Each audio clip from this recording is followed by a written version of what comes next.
আজকে শুক্রবার চিংড়ি মাছ দিয়ে রান্না করা হবে চিংড়ি পোলাও।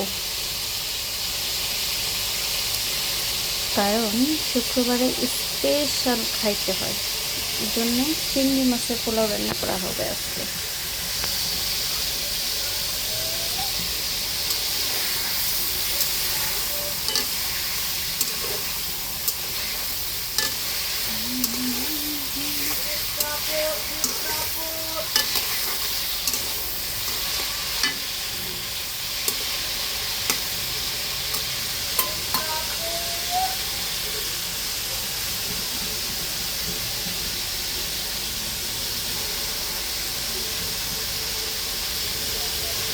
চিংড়ি মাছের পোলাওটা আমার আব্বার কাছ থেকে রান্নাটা শেখা।